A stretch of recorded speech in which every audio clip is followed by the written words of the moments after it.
कि भाई जो व्यक्ति अभी तक हाल के दिनों तक भाजपा के गोद में बैठकर लल्ला लल्ला लोरी या दूध की कटोरी बैठकर मलाई बर्फ खा रहे थे, और वो हम ही को बोल रहे हैं कि आप भाजपा की भाषा बोल रहे हैं। और माननीय मंत्री जी, जिसका घर शीशा का हो वो दूसरे पर ढेला नहीं फेंका करते।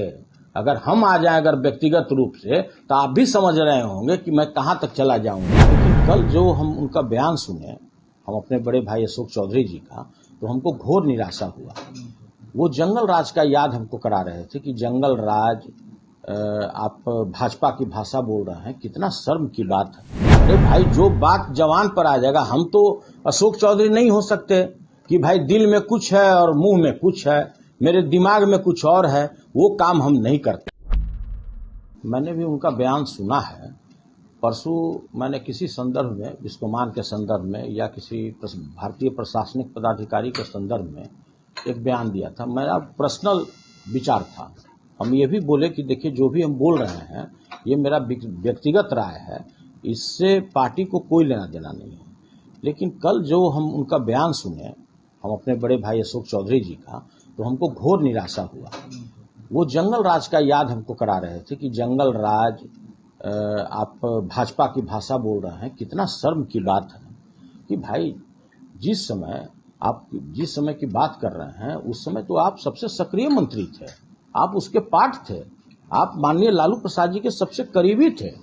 और भाई, आपको यह भी नहीं भूलना चाहिए कि वर्ष 1995 में एक बहुत बड़े सहकारी नेता का हत्या हुआ था, उसमें आपका डायरेक्ट नाम इन्वॉल्व था। सारे राज्य के लोग जानते थे कि भाई आप उसमें इन्वॉल्व हैं, और माननीय लालू प्रसाद जी नहीं होते तो शायद आपका आज अता पता नहीं होता। और आप जंगल राज की बात करते हैं, आप कहते हैं कि डॉक्टर का किडनैपिंग होता है।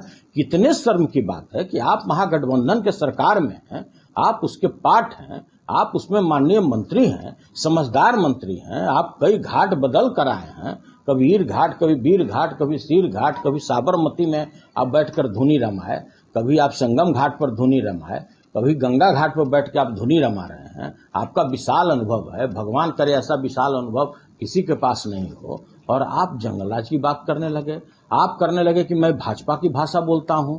यह बोलते हुए भी माननीय मंत्री जी को थोड़ा सा तो ये होना चाहिए था कि भाई जो व्यक्ति अभी तक हाल के दिनों तक भाजपा के गोद में बैठकर लल्ला लल्ला लोरी या दूध की कटोरी बैठकर मलाई बर्फ खा रहे थे, और वो हम ही को बोल रहे हैं कि आप भाजपा की भाषा बोल रहे हैं। पूरा देश जानता है, पूरा राज्य जानता है कि वर्ष 1995 से लेकर आज 2023 तक कैसा भी झंझावात आया, कितना भी तूफान आया, कितना भी आंधी आया, कभी भी हमने उस परिवार के साथ दिया। सभी लोग जानता है। और यह भी मैं आपको बताता हूं कि मेरे मृत्यु तक मैं उस परिवार के साथ हूं। अब इससे ज्यादा कोई बता सकता है क्या? और उल्टे आप हमको बोलते हैं।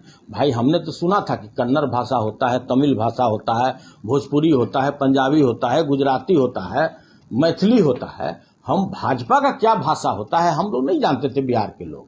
तो माननीय मंत्री जी, आपसे मेरा सादर अनुरोध है कि भाजपा का भाषा क्या होता है, आपसे बेहतर इस राज्य में कोई नहीं बता सकता है। तो कृपया हम लोग को बताने की कृपा करें, हम लोग के ज्ञान वर्धन कराने की कृपा करें।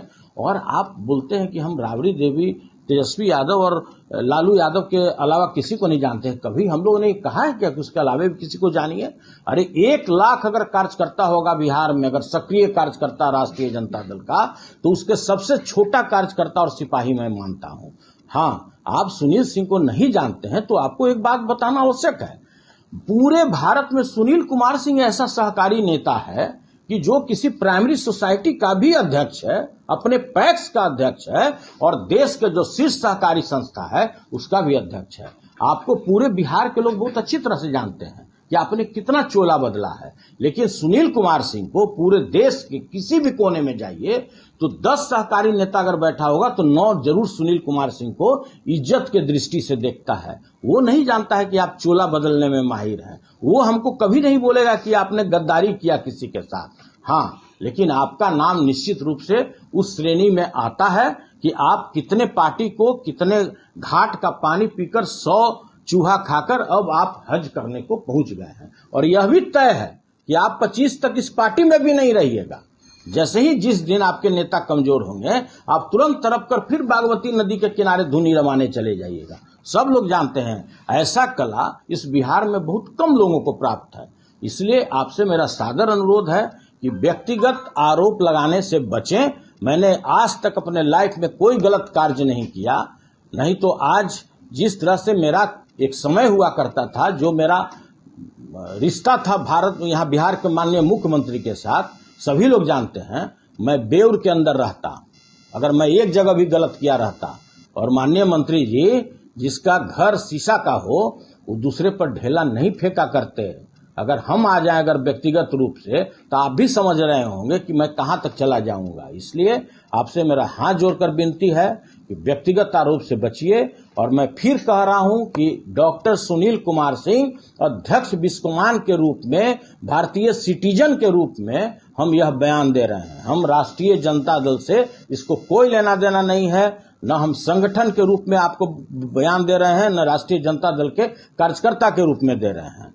जी, आपने अभी कहा कि मुख्यमंत्री के साथ जिनका रिश्ता रहता है वो जेल चले जाते हैं, एक बड़ा आरोप आप लगा रहे हैं। मैंने वो नहीं कहा, आपको सुनने में फिर अंतर आ गया। मैंने ये कहा कि अगर मैं किसी भी फोरम पर अगर गलत किया हुआ रहता तो आज मैं जेल के सलाखों में रहता। सर, नीतीश कुमार बीजेपी अशोक चौधरी जी, आप दोनों में ये विवाद सामने आया। बीजेपी को बैठे बैठे क्या लगता है विपक्षी एकता पर ये सवाल खड़ा होगा? देखिए, हम लालू यादव के उतना ही करीब है जितना 1 लाख कार्यकर्ता उनके करीब है। अशोक चौधरी जी कितना नजदीक हैं यह वही बता सकते हैं या माननीय मुख्यमंत्री बता सकते हैं, लेकिन अपने बारे में हम आपको यही बता सकते हैं कि 1 लाख कार्यकर्ता राष्ट्रीय जनता दल में लालू प्रसाद जी के उतना ही करीब है जितना करीब हम हैं। अधिकारियों पर सवाल आपने उठाया है, अधिकारियों के ऊपर सवाल उठाने का जहां तक सवाल उठता है, हम पहले भी उठाते रहे, आज भी उठा रहे हैं और कल भी उठाएंगे। मैंने क्या कहा कि प्रत्येक राज्य सरकार, बिहार ही नहीं, अगर इस देश में 29 स्टेट है तो 29 स्टेट के प्रत्येक मुख्यमंत्री 5-6 ऐसे पदाधिकारी को वेपन्स के रूप में उपयोग करते हैं। मैंने कहीं गलत नहीं कहा। कुछ लोग हैं कि इस बात को बहुत सारा लोग ये बोलता है कि अरे यार बहुत चीज ऐसा होता है कि लोग समझता है लेकिन बोलता नहीं है, आप बोल देते हैं। अरे भाई, जो बात जवान पर आ जाएगा, हम तो अशोक चौधरी नहीं हो सकते कि भाई दिल में कुछ है और मुंह में कुछ है, मेरे दिमाग में कुछ और है, वो काम हम नहीं करते हैं। वो दक्ष कला केवल हमारे बड़े भाई के पास ही है। के पाठक जी उसी तरह के, देखिए, के पाठक जी के बारे में मैंने पहले भी आपको प्रशंसा किया। मैं इसलिए उनको नजदीक से जानता हूं कि सहकारिता विभाग में बिहार स्टेट कोऑपरेटिव बैंक के वो प्रबंध निदेशक हुआ करते थे। उस समय बैंक सेक्शन 11 में जा चुका था। पूरे बिहार में 22 सेंट्रल कोऑपरेटिव बैंक है, सभी की हालत खराब था। अगर के पाठक नहीं होते तो शायद बैंक सेक्शन 11 से बाहर नहीं होता। मैंने ये संदर्भ बोला, बाकी किस विभाग में वो क्या काम किए उसका सर्टिफिकेट देना मेरा काम नहीं है। मैंने केवल कोऑपरेटिव विभाग के संदर्भ के बारे में मैंने आपको बताया था। बिहार में अफसरशाही को लेकर भी लगातार सवाल उठते रहे हैं। बीच में भी आपने देखा था मदन सैनी को लेकर के जो बातचीत हुई थी, उन्होंने कहा था अफसरशाही का आरोप लगाया था। फिर से एक बार अफसरशाही वाला ही प्रकरण दिख रहा है। अरे तो अफसरशाही तो है ही, इसमें भी कोई पूछने का सब्जेक्ट है क्या? फिर आपको बोल रहे हैं, बहुत चीज ऐसा है कि भाई समझना है आपको, हर एक चीज बोला नहीं जाता है, कौन अभी बात बोलेगा।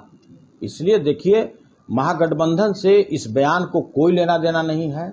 महागठबंधन जो सरकार चल रही है अटूट है।